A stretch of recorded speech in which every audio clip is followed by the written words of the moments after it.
He was shot. He was in the pool of his blood. And I was not there. I was not there to hold him. I was not there to do whatever I can do.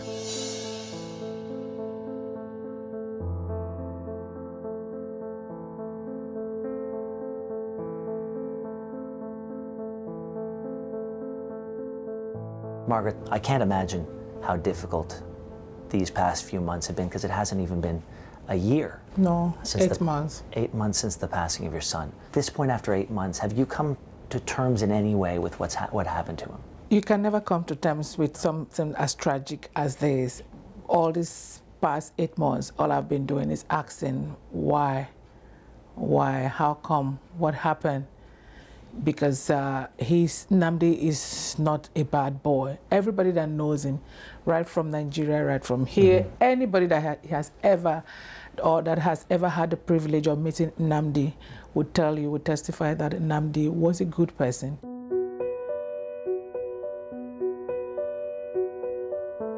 Immediately I came in and I settled right in. Yeah. It was like a relief that you are finally in a safe place. To know that you are in a place where you are protected, where you are safe, your children are safe, and you can do it if you put in the hard work. Nnamdi came to Toronto, came to Canada, and he himself started building his own life. Exactly. He went to school. Yes. He played soccer. He built relationships.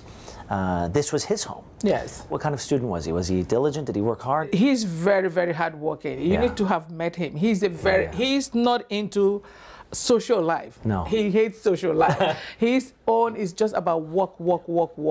And what were his dreams? Why did he want to work so hard?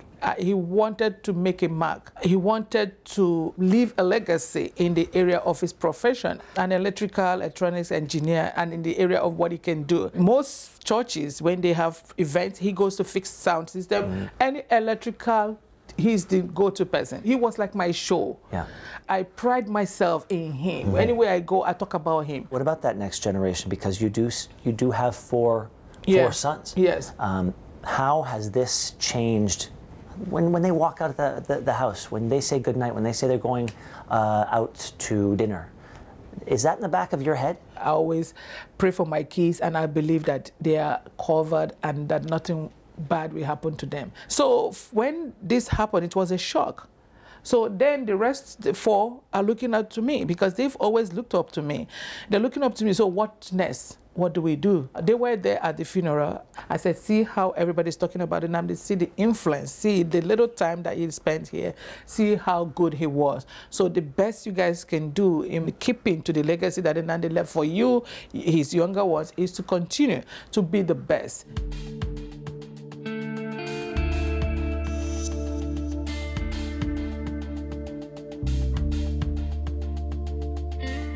What do you want people to know about gun violence and life in Toronto now? This is a conversation that people across Canada are going to hear, but they see numbers. They don't see faces. They don't necessarily know names. The discussion around the safety or keeping it safe is what has to be on the table, and everybody have to be part of passing the policy or the law that we take away from our streets, especially the streets of Toronto, all these handgun and assault rifles from the hands of our young boys.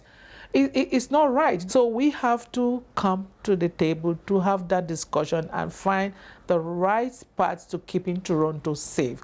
Toronto will be safe again. So tell me, where are we right now? This is where actually Nnamdi was shot dead. His car was parked over there by the makeshift memorial there. And I believe that's the building that he went to visit his friends. Okay. And so he came out that night. So he's walking out there, from there, walking back towards his car. Walking towards his car.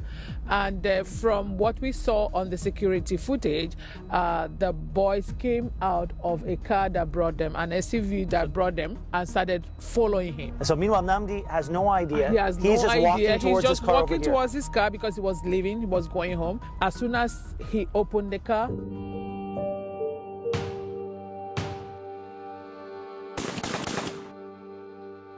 he fell down and in the pool of his blood.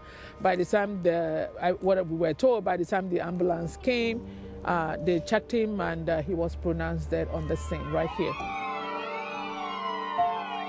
What's all the more sad is to know that all of this happened and you didn't find out for hours. The next day. The next day. Yeah, of course it happened, as we were told, it happened on a Friday, Friday around 11 to 11:30 p.m. And I didn't get to know until Saturday, the next day, Saturday morning, around, I believe 10:30, 11, when the detectives came to my home to tell me. When they told me there has been an accident involving Nnamdi, I was like, what happened? He was shot. I'm like, where? Which hospital? Yeah. So I was asking, which hospital was he? Like, where? On the leg? Where?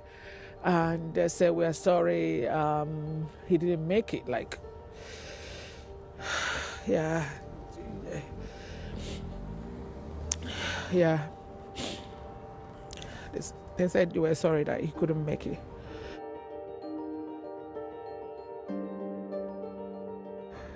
I've never been in this environment before. The last time I came here, and the first and the last time I came here was during the candle light vigil.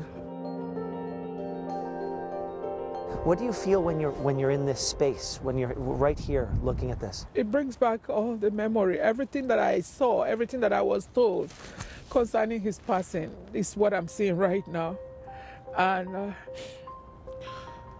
I don't know. From what we were told, these boys were just here to kill. Yeah. So it could have been anybody. As a parent and as a human being and also as a Torontonian, like, it makes me angry that somebody will just pick up handgun and you were just out on the streets to kill somebody for no reason. That doesn't make you a man. That's not going to make you a man. That makes you a coward.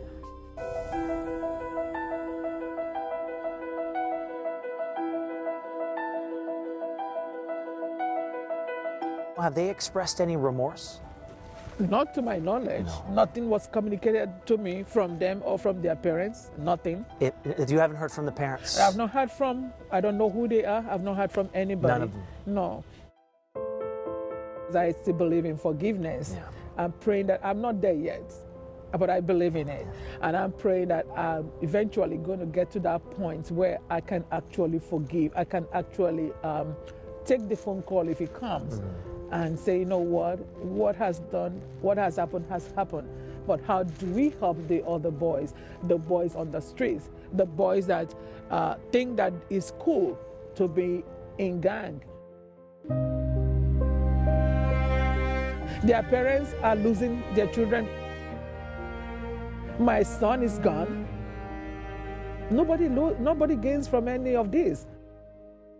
What is the gain? What is the outcome from all this violence?